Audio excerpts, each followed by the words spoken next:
Et nous sommes de retour au plateau pour la suite de cette émission. Nous abordons notre deuxième sujet. Nous parlons à présent du Niger. Le Conseil des ministres adopte un projet d'ordonnance sur la mobilisation générale. Et les ministres du Niger se sont réunis sous l'égide du général Tiani ce vendredi en Conseil des ministres pour examiner un projet de test qui détermine le rôle et les responsabilités des différentes composantes de la nation dans l'organisation, la préparation et la mise en œuvre de la mobilisation générale.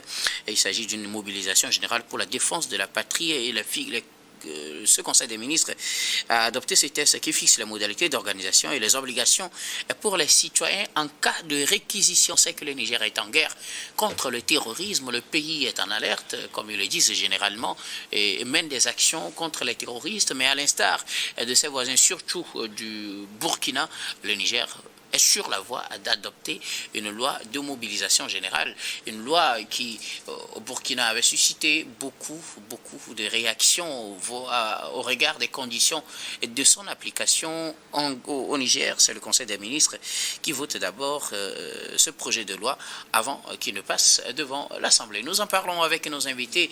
Et je commence par vous, Daimou Bodi. À la suite du Burkina, le Niger est sur le point d'adopter la mobilisation générale. Donc des réquisitions pourront être faites pour envoyer les citoyens au front.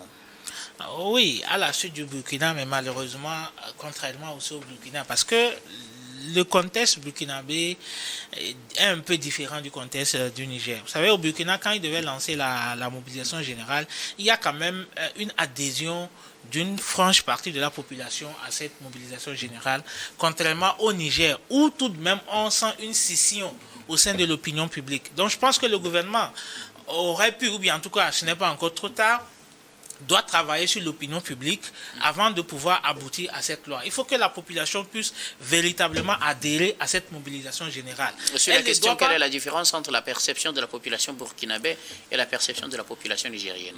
Vous savez, les sondages aujourd'hui au niveau du Niger par rapport à l'adhésion de la population à la politique du général Tiani, ce n'est pas vraiment ça.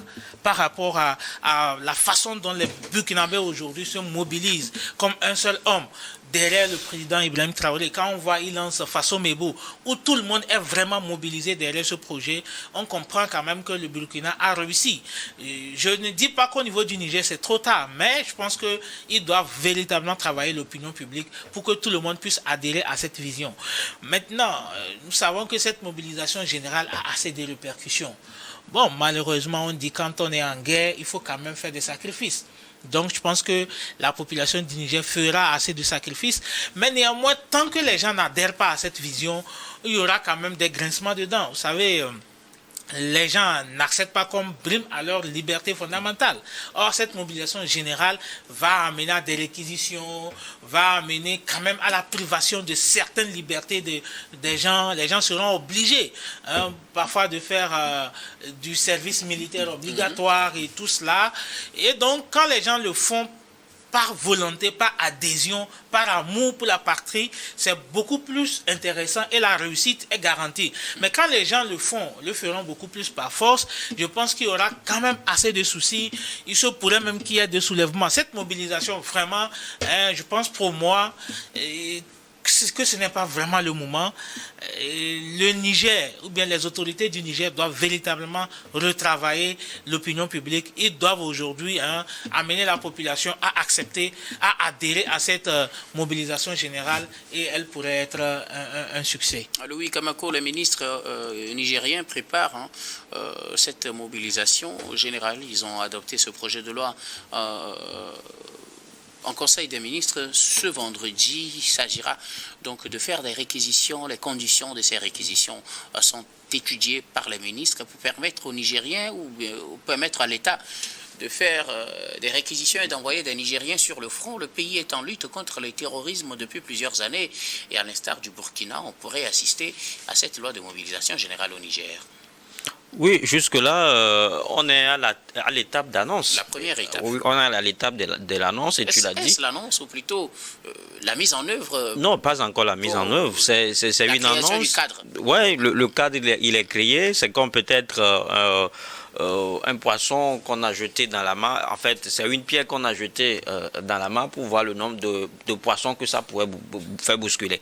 Donc, c'est pour cela que je suis tenté de dire à Baoni qu'il va trop vite en besogne, en fait. Parce qu'il faut justement attendre. Parce que quand vous lisez le projet d'ordonnance, vous allez justement vous rendre compte que c'est un projet qui prévoit une sensibilisation générale, une sensibilisation de la population pour renforcer ce devoir patriotique-là.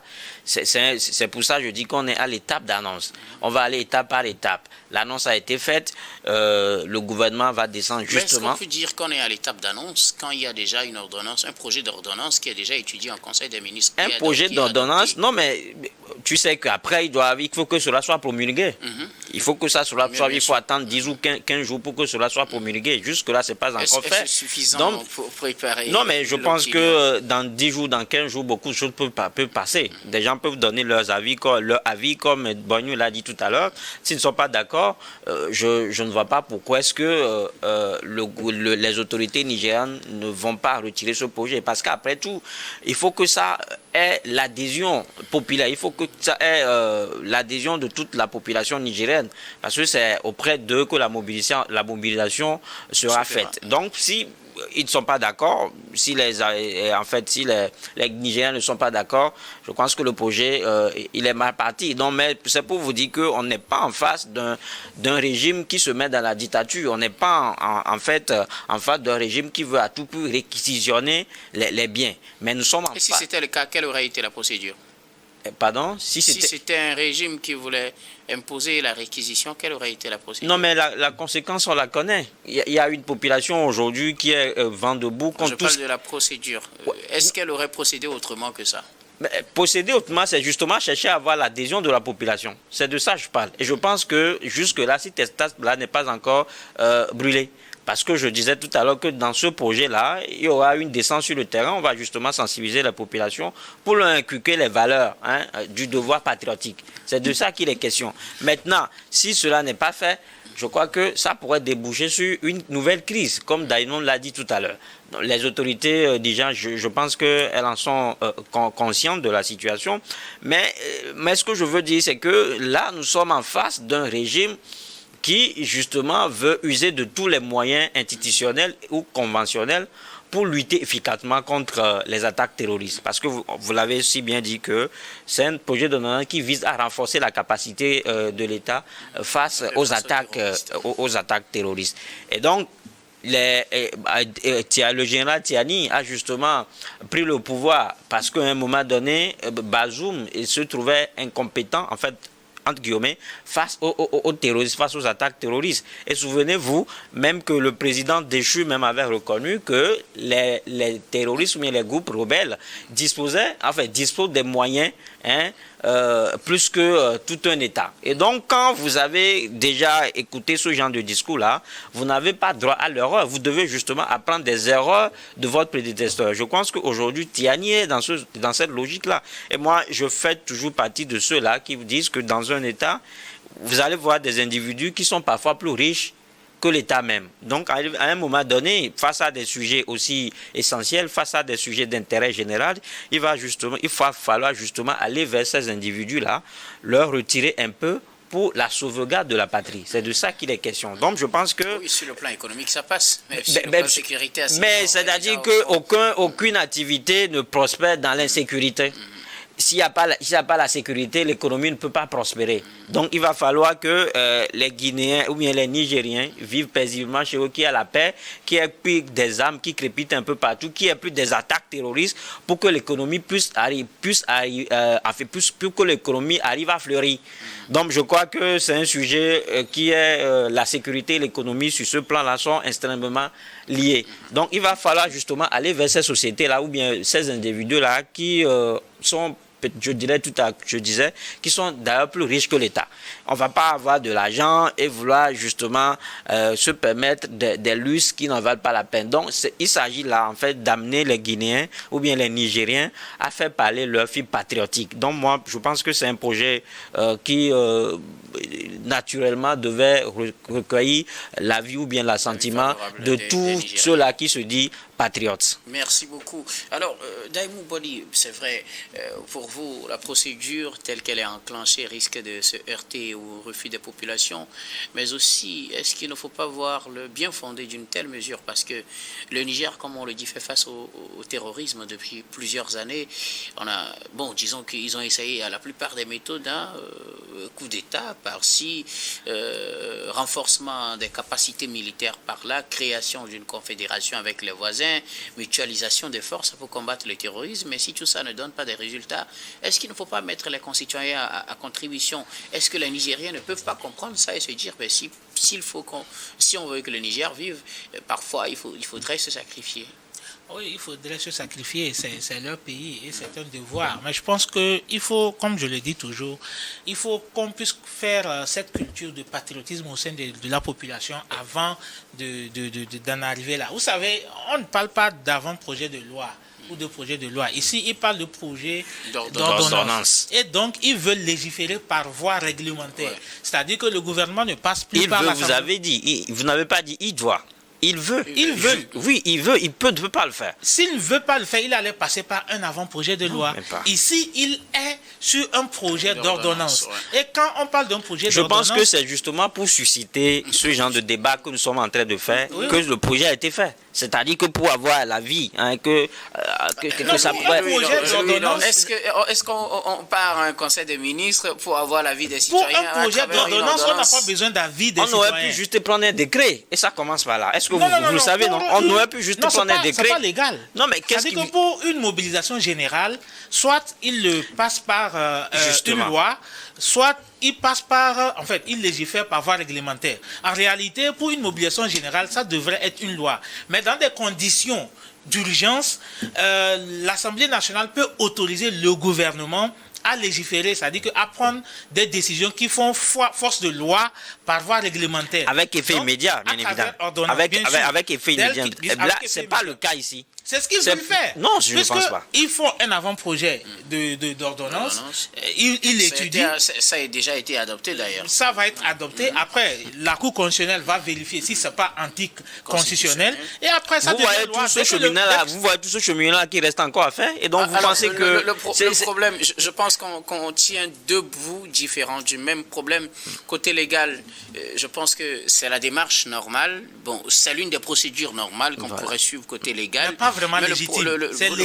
Voilà, justement, ce que Daïmou pose, c'est l'adhésion a priori de la population nigérienne à une telle initiative. Et c'est ce qui m'amène à la deuxième partie de cette question. Quand on voit ce qui s'est fait en matière de mobilisation générale au Burkina, où plusieurs personnes ont levé la voix pour critiquer la manière dont cette réquisition se fait, où les voix critiques envers le pouvoir de Traoré sont parfois retrouvées en tenue militaire. De Traoré, je parle du Burkina Faso. Oui, okay. se sont parfois retrouvés avec une Kalachnikov à la main, un treillis. Ils sont envoyés au front pour aller défendre la patrie parce qu'ils ont critiqué la méthode des militaires. Est-ce que ça ne risque pas de créer déjà au niveau des Nigériens une certaine attitude de résistance face à une telle loi de mobilisation qui sera adoptée ou bien qui sera promulguée, si cela arrivait, par le général Tchiani, parce qu'on voit qu'à côté, certains estiment que c'est ceux qui critiquent trop qu'on envoie sur le front. Non, mais d'abord, il faut essayer de clarifier cet aspect de la chose. Au Burkina Faso, on n'envoie pas n'importe qui au fond. On envoie des gens qui pensent que ce que font les militaires ne signifie rien en comparaison de ce qui se faisait. Donc pour les amener en fait à goûter un peu de quoi il est question, on les envoie au fond. Et pour moi, c'est tout à fait normal. Parce que souvent, il est facile de critiquer. Est-ce le sens réel d'une loi de mobilisation? Non, c'est pas. C'est pour ça. C'est pour ça que je ne trouve pas utile en fait de faire la comparaison de ce qui se passe en fait au Burkina Faso. Mais cette expérience du Burkina ne risque-t-elle pas, dans le contexte nigérien, de braquer la population? C'est en fait ça ma question. Au Burkina Faso, on parle de volontaires pour la défense. Les VDP sont à part. Voilà. Il y a une loi de mobilisation générale aussi. Voilà. Ouais, la loi de mobilisation... Les VDP, ça c'est volontaire. C'est volontaire. Volontaire. Mais la loi de mobilisation elle permet de réquisitionner par force. Non, mais la réquisition, elle est parfois forcée. Ce n'est pas la VDP. Voilà. Et ça, c'est pour ça que je disais que c'est le moment, en fait, pour les Nigériens de faire parler leur fibre patriotique. Est-ce qu'aujourd'hui, les Nigérians sont d'accord que, au temps de Bazoum, les attaques terroristes, en fait, pullulaient pullulaient un peu partout? Est-ce qu'aujourd'hui, ils sont d'accord du retrait, des rebelles? Pardon? Non, pas du retrait de Bema. Est-ce qu'ils sont d'accord de la rupture des contrats avec les troupes militaires françaises? Est-ce qu'ils sont d'accord pour que le Niger ou bien les autorités nigériennes aujourd'hui reprennent la main en termes de souveraineté économique et politique? C'est le désir de tout. C'est le désir de tout. Donc, je crois que tout cela, c'est le prix à payer. Si vous voulez avoir l'indépendance, donc mettez-vous vous-même à l'œuvre. Il ne s'agit pas forcément d'aller demander de l'aide ailleurs. C'est justement pour refuser que le Niger se mette dans la peau d'un mendiant perpétuel que cette mobilisation générale-là a été pensée. Donc pour moi, le vocabulaire, en fait, bien le narratif, il est là aujourd'hui pour convaincre cette population-là. Et pour tout citoyen justement qui veut justement se démarquer ou bien qui veut briser le joug colonial, c'est quelque chose qui doit aller de soi. On ne doit pas justement le forcer à le faire. C'est une mobilisation générale pour une cause générale. C'est une mobilisation générale pour un intérêt général. Il s'agit là de lutter contre les attaques terroristes pour la sécurité nigérienne. Donc c'est pour ça, je trouve que pour moi, quand vous dites que ce n'est pas légitime, je suis un peu tiqué. Je suis un peu tiqué parce que, comme je l'ai dit tout à l'heure, dans nos pays, on voit des gens qui ont de l'argent, ils ne savent pas ce qu'ils veulent faire avec, si ce n'est qu'aller pour construire des paradis fiscaux. Il a gagné comment? C'est son argent. Il a gagné parce que dans son pays, il y a une bonne gouvernance, bien dans son pays, il y a peut-être une certaine liberté qui, justement, lui ont permis, en fait, d'engager les fonds. Il paie les impôts, donc c'est sa contribution. Mais il faut qu'à un moment donné, notre richesse-là contribue en fait au développement de nos pays respectifs. Merci beaucoup à vous, Louis Kamako. Alors, Daïmou Boli, est-ce que l'expérience du Burkina, c'est là en fait mon inquiétude, est-ce que l'expérience du Burkina en matière de réquisition pourrait braquer les populations nigériennes face à cette nouvelle ordonnance qui est en vue? Oui, c'est possible, comme je le dis. Vous savez, le contexte burkinabé, il est clair. Bien que une très bonne marge de la population adhère à cette mobilisation générale, cette mobilisation n'est pas exemple de critique. On voit quand même des dérives au niveau des autorités. On critique ces dérives, c'est normal. Mais néanmoins, on reconnaît quand même qu'au niveau du Burkina, il y a quand même une très bonne adhésion de la population. Maintenant, au Niger, où cette adhésion de la population même est douteuse, vous imaginez... Mais moi, je ne sais pas quel est le baromètre, quelle enquête vous avez fait, quelle enquête vous avez menée pour nous dire qu'au Burkina Faso, il y a l'adhésion et au Niger, ce n'est pas le cas. Ça se sent. Quand on voit aujourd'hui, quand le Burkina, dans le cadre, a lancé par exemple leur projet de Faso Mebo, vous avez vu la façon dont même les ressortissants du Burkina vivant au Togo se sont mobilisés. C'est-à-dire que toute la population, la diaspora, les gens même qui n'ont pas de moyens, se sont mobilisés pour soutenir ce projet. Attendez également pour juger de la mobilisation qui se fera au Niger. Ces derniers temps, il y a assez de voix qui s'élèvent au niveau du Niger pour critiquer la gestion du pouvoir, la façon dont les droits civiques... Traoré non plus n'est pas exempt de toute critique. Hein. Bon, en tout cas, Donc, les critiques, il y en aura toujours. Les critiques, il y en aura toujours. Mais est-ce que... Moi, ce que je trouve, c'est-à-dire que soyons patriotiques en soi. Est-ce que cette mobilisation... Est-ce que c'est pas quelque chose qui va aider le Niger aujourd'hui à retrouver son élan indépendantiste comme cela se doit? C'est ça la question à laquelle nous devons répondre. Si c'est le cas, donc je pense qu'on ne doit pas justement épiloguer tellement là-dessus. Voilà. Oui, Daïmou, vous pouvez continuer. Oui, c'est possible, mais il y a quelque chose de très important. Certes, il faut la sécurité, mais on doit aussi penser au respect des droits civiques des citoyens. Moi, je suis en train de me poser une question. Vous savez que ces derniers temps, il y a assez de voix et assez d'organisations qui commencent à se former au niveau du Niger pour critiquer le pouvoir. Est-ce que cette mobilisation générale n'est pas imposée pour pouvoir vraiment interdire ce genre de manifestations et ce genre de personnes? Parce que dans une mobilisation générale, il y a des règles qui ne permettent pas certaines choses. On peut dire pour des questions de sécurité, les rassemblements, c'est pas, sont interdits pour des raisons de sécurité, ceci ne doit pas être fait, ou même une personne qui critique le pouvoir, on le prend, on l'envoie au front, donc juste pour pouvoir dissuader les populations à critiquer le gouvernement. Donc vraiment, il faut vraiment qu'on se pose toutes ces questions. Certes, la sécurité, mais la liberté des citoyens d'abord. Je pense que c'est très important. Oui, non, mais ce qu'il dit, c'est peut-être que ça peut être aujourd'hui un argument devant lequel, ou bien qui va peut-être amener les Nigériens à se rétracter. Mais je crois que le Niger, le Mali et le Burkina Faso font partie aujourd'hui d'une confédération et c'est des pays en fait qui se recopient, qui qui vont à l'école des uns des autres. Si déjà au Burkina Faso, les gens en fait semblent être envoyés au fond pour oui ou non, et que est-ce que ça ne risque pas de braquer déjà les Nigériens? Mais je crois que chez eux. Justement, si tel est le cas, je pense que les autorités nigériennes vont justement prendre l'expérience, en fait, ne vont pas vouloir répéter les mêmes choses. Ils vont pas vouloir forcément amener, ou bien ils vont pas forcément envoyer tous ceux-là qui se montrent critiques à leur égard au front. Donc je crois que ils vont peut-être miser sur l'expérience burkinabé pour justement parvenir au résultat escompté. Ce qui a lieu, c'est que je l'ai dit tout à l'heure, c'est un projet d'ordonnance qui n'est pas encore rentré en vigueur. Et déjà, et tel que nous le disons, et tel que nous le débattons ici, l'expérience burkinabé doit justement servir de leçon en fait au général Tiani et l'ensemble de son gouvernement.